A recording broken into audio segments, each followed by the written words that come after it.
Abraham Fornander also shares the classic tale of the misfortunes of Keowa.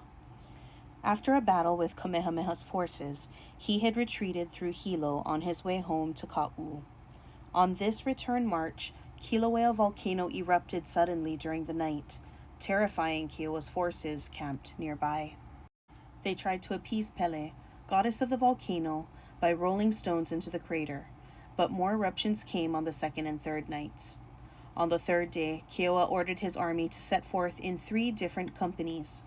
The lead company had not gone far when a new explosion sent clouds of hot cinders into the air. A few men were burned or suffocated to death by falling cinders. The rear group, which was not badly harmed, pressed forward to escape the danger. Most of the deadly ashes fell upon the middle group. In Ka'u, the following year, 1791, 2 advisors of Kamehameha urged Keowa to meet their leader at a large new heiau built in honor of Kamehameha's war god, Ku, at Pu'ukohola.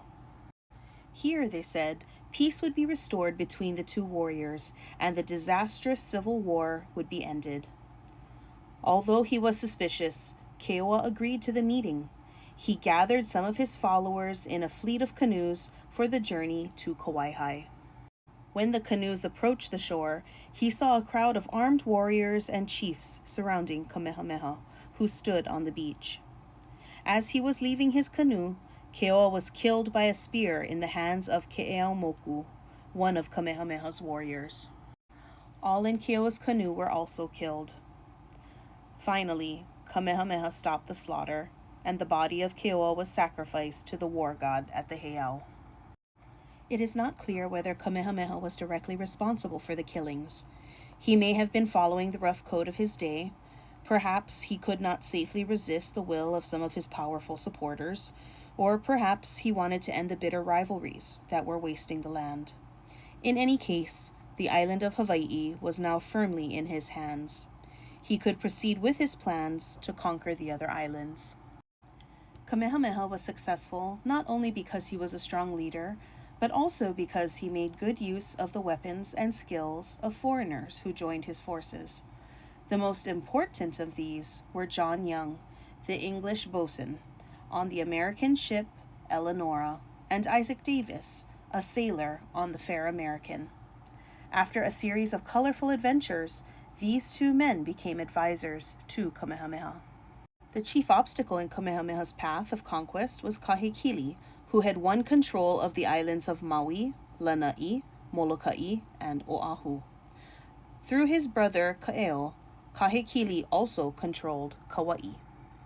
Suddenly, as though to show that the gods favored Kamehameha, came the news of the death of Kahekili.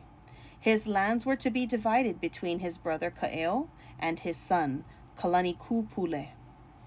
Then, as if another sign from the gods, Kaeo and Kalanikupule quarreled. The first skirmish between Kaeo and the warriors of Kalanikupule took place at Waimanalo on Oahu in the summer of 1794. It was ended by the arrival of Kalanikupule, and peace was restored. Kaeo soon learned of a plot against him organized by his own followers. To put down this mutiny, he formed a plan to turn upon Kalanikupule and plunder the lands he ruled.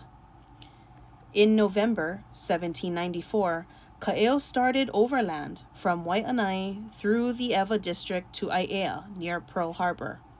At first, he was successful. The tide of battle was turned when 3 trading vessels entered Pearl Harbor. One was commanded by English Captain William Brown, and the other by American Captain John Kendrick. Kalanikupule asked for help from Brown, who gave him guns and boats manned by a small group of sailors. The main action took place on December 12th. Kaeo's forces retreated in the face of fire from the boats. Kaeo and a few followers fought bravely, but were finally killed.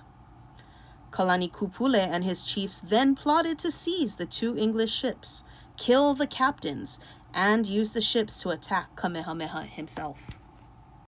While the ship's boats, returning with a load of salt, were grounded by the low water on the reef at Ke'ehi, Kalani'upule's men attacked the remaining crews of the two ships. They killed the captains and forced the crewmen to make ready for the sea. As they were ready to sail, however, the English crews regained control of the ships. They killed or drove off the attackers and raced for Hawaii. There, they provisioned their ships, left word for Kamehameha about the events on Oahu, and continued on their way to China.